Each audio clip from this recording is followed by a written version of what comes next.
নাট্যোৎসবের প্রথম পর্যায়ে অনুষ্ঠিত করেছিলেন।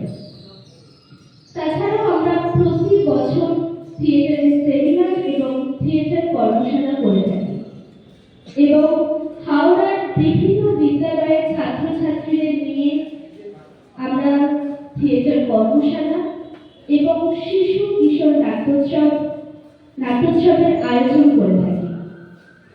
এবছর সাহিত্যিক সব্যসাচী প্রথমবার অন্তরঙ্গ নাট্যোৎসবের আয়োজন করেছে, যেটা দ্বিতীয় পর্যায়ে।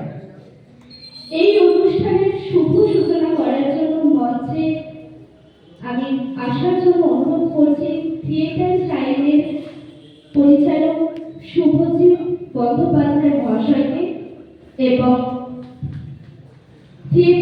ক্যান্ডিড থিয়েটারের পরিচালক সুদীপ্ত ভূঁইয়া মহাশয়কে।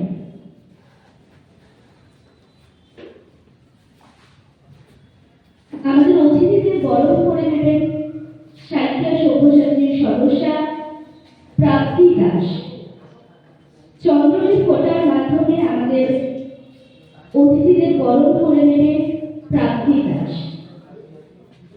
চন্দ্রলেখ ফোটার মাধ্যমে বরণ করে নেওয়া হলো আমাদের অতিথিদের। উত্তরীয় করে বরণ করে নেবে আমাদের সাহিত্য সব্যসাচী সদস্যা প্রাপ্তি দাস।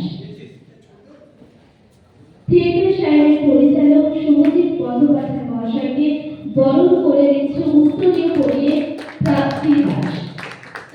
ক্যান্ডিড থিয়েটার পরিচালককে আমরা উত্তরীয় পরিয়ে বরণ করে দিলাম। এখন আমরা প্রদীপ প্রজ্বলনের মাধ্যমে আমাদের অনুষ্ঠানের শুভ সূচনা করব।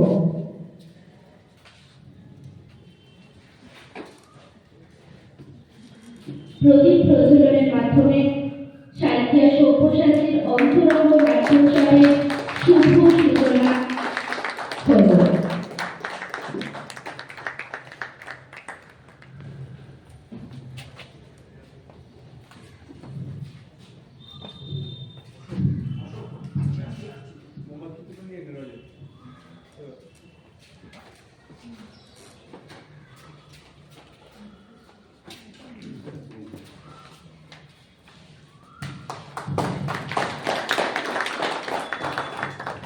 দুচার কথা বলার জন্য অনুরোধ করব থিয়েটার সাইনের পরিচালক শুভজিৎ বন্দ্যোপাধ্যায় মহাশয়কে। মাইক্রোফোনটা তুলে দেবো দুচার কথা বলার জন্য। একটু আমি প্রচুর বলেছি, আর কথা বলবো না। সাহিত্য সব্যসাচী নাট্যোৎসবে আমরা অনেকদিন ধরে আসছি। এর আগেও 2 বছর সম্ভবত আমরা স্কুলে যখন নতুন তখন করেছি।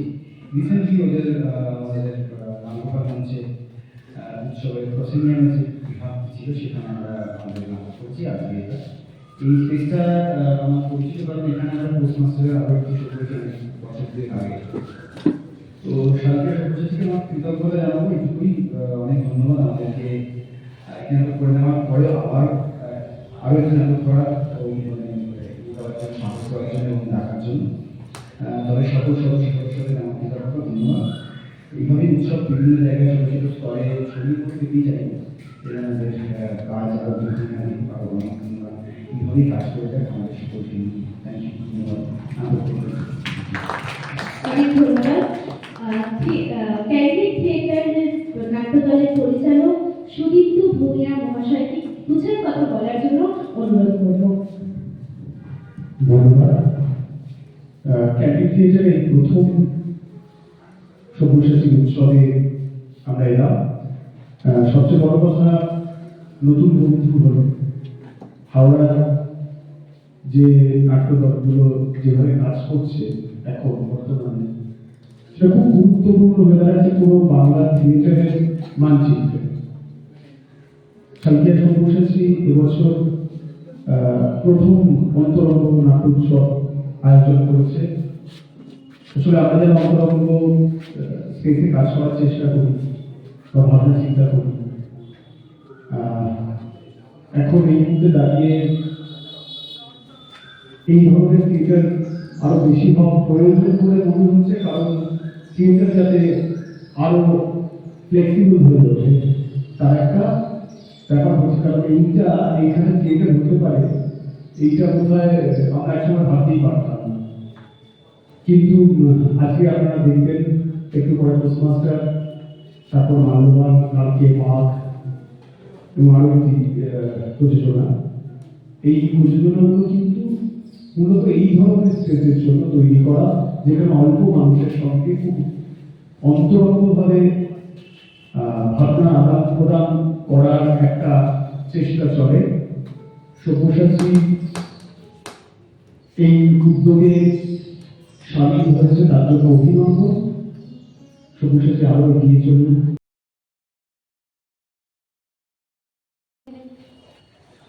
সময়ের কোন চূড়ায় দাঁড়িয়ে আমার বুকের ভিতরে কত বছরের চলে যাওয়া,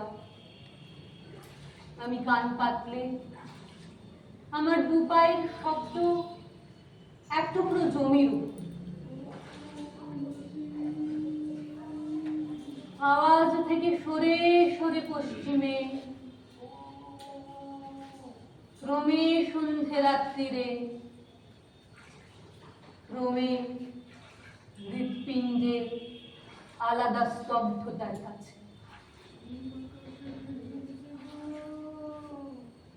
তোমরা আমাকে কেউ দেখেছিলে খুব কোণে দাঁড়িয়ে? পর্দাটা ভীষণ ভাবে নড়ে গেল, যেন শব্দকে আর ঠেকাতে পারছি না। আমি ধোঁয়ার লণ্ঠন উঠিয়ে আঁতি পাচ্ছি, আমার হাতের আধগজ আলো কোনো মুখ পর্যন্ত পৌঁছলো। আবার আমি হলদে পাতার উপর, কিন্তু আকাশ দপদপ করে উঠল। আমি আর নড়িনি, তবু টের পেলাম এবারে ফিরতি টান। যন্ত্রণা হোক, তবুও আমি করব না। তাতে যে তোমার স্পর্শ আছে, ভালোবাসার বিবর্ণ সোনালী পালকে। এটা আমাদের 45তম অভিনয়। এটা মূলত আমরা আরো ছোট স্পেসের জন্য নির্মাণ এটাও ছোট ছোট স্পেস নয়, আমরা একটা পরিসরে করার চেষ্টা করেছি, কিন্তু তাও পরিচয় করিয়ে দিই। পূজা ভট্টাচার্য,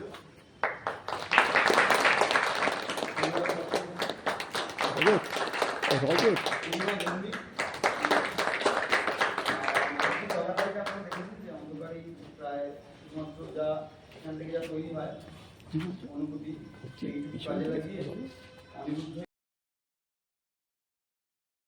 তোমার রুচি আমার না, পাখি আমার একটা দেখবার জিনিস হলো নাকি? কত দিন রাত্রে দেখছি। আরে না না, দেশে পাখি নয়, দেশে পাখি নয়। শোনো, পাখি আমার সব দেখা হয়ে গেছে, ও দেখার হবে কি আমার নেই। কলকাতায় তো দেখছো কেবল কাক আর চুল, দেখতে হলে দেখতে হয় সরা